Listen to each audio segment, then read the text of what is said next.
Satyagraha. Satya itu kebenaran.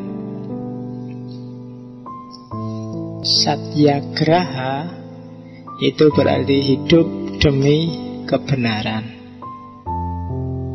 Graha itu kan kalau di Indonesia terus diterjemahkan jadi rumah. Jadi berarti apa? Kita harus tinggal dalam kebenaran.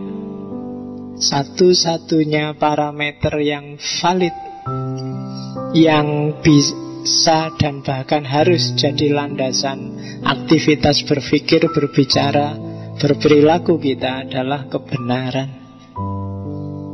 Tidak boleh ada yang selain itu. Kebenaran sama dengan Tuhan, katanya Gandhi.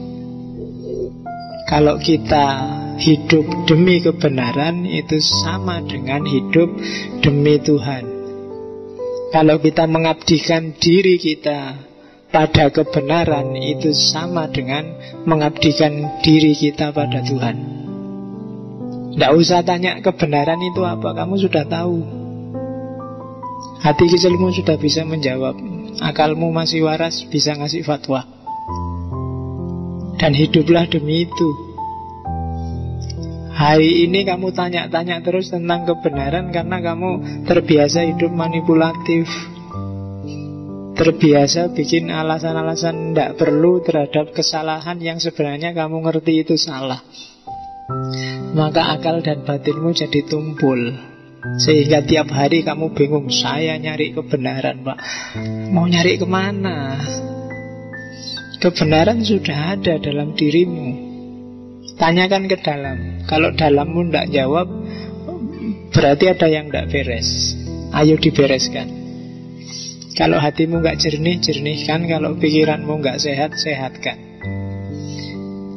Bagi yang sering manipulatif, sering membohongi dirinya sendiri, latihan jujur. Jujur pada diri sendiri itu hari ini kelihatannya agak mahal.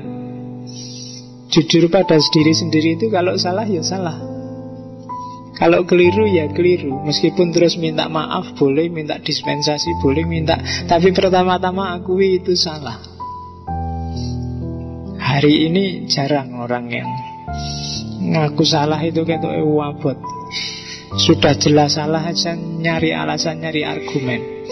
Sudah jelas buktinya korupsi, pembelaannya bisa setebal ini loh. Itu kan sama dengan tidak mau dia disebut korupsi.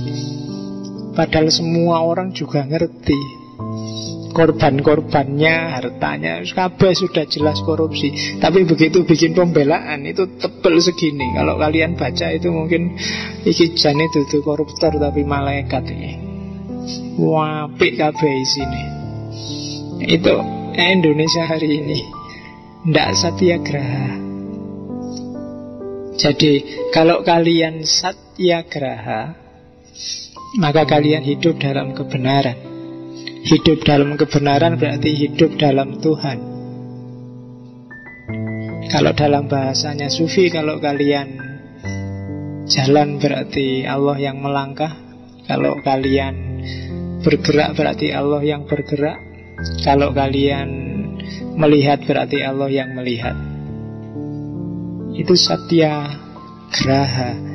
Kalau kalian sudah kayak gini hidupmu jangan khawatir. Kamu akan selamat. Tidak ada yang bisa nyakitin kamu.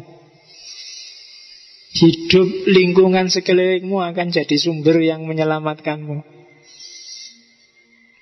Kamu akan jadi orang yang berani, kayak Gandhi. Dia berhadapan dengan apapun tidak takut. Meskipun masuk ke parlemen Belanda yang mewah, dia cuma pakai baju kayak orang ikhram itu, bawa tongkat, dunuk-dunuk, diketawain banyak orang, tidak masalah. Beberapa kali di penjara, nggak masalah. Nggak ada yang bisa bikin dia takut. Tuhan sendiri yang nolong dia, dan dia sangat yakin itu. Jadi kuat. Satyagraha. Jangan khawatir, jangan nunggu ditolong orang, nggak usah capek-capek cari relasi. Kalau kita benar, yang lain akan mendukung kita semuanya. Satyagraha. Tapi kalau kalian ragu bener apa enggak, mungkin karena terkontaminasi macam-macam tadi, yang lain juga ragu. Maka prinsip pertama untuk bisa melahirkan seorang Gandhi, karena semakin banyak Gandhi, dunia semakin tentram nantinya. Hari ini sedang defisit. Hari ini rata-rata orang ngamuan semua. Sak kiai-kiai ini nesu kabeh. Coba kamu lihat TV itu, isinya ngamuk, nyalahkan kiri, nyalahkan kanan, semuanya. Enggak ada yang nyalahkan dirinya sendiri. Enggak ada yang begitu diwawancara, oh saya minta maaf ya, mungkin saya yang salah ini, kemarin saya terlalu banyak omong dan keliru. Ngono. Mana ada menteri yang jelas keliru aja ya sih molak-malik kata-katanya. Enggak ada. Tidak ada yang satyagraha. Kita butuh banyak sekali politisi gaya Gandhi, yang diidolakan oleh Soekarno, yang diidolakan oleh Gus Dur. Oke, jadi diingat-ingat. Ini prinsip tidak untuk politisi saja sebenarnya, semua orang harus satyagraha. Kenal kebenaran, terus hidup dalam kebenaran, memperjuangkan kebenaran, bahkan siap berkorban untuk kebenaran. Itulah satyagraha. Kayak katanya filosof bahwa kalau kebenaran, kalau Tuhan itu benar, maka kebenaran itu ya Tuhan itu sendiri. Jadi di antara cahaya Tuhan yang langsung tanpa perantara jatuh ke bumi, itu kebenaran. Kalau yang lewat kamu kan masih ada perantara jasad. Alam semesta masih lewat perantara benda. Tapi satu-satunya yang tanpa perantara itu kebenaran, yang oleh bahasa Jawa sering diganti istilahnya jadi kasunyatan. Dia nanti belajar di yang Jawa. Itu yang pertama, prinsip pertama.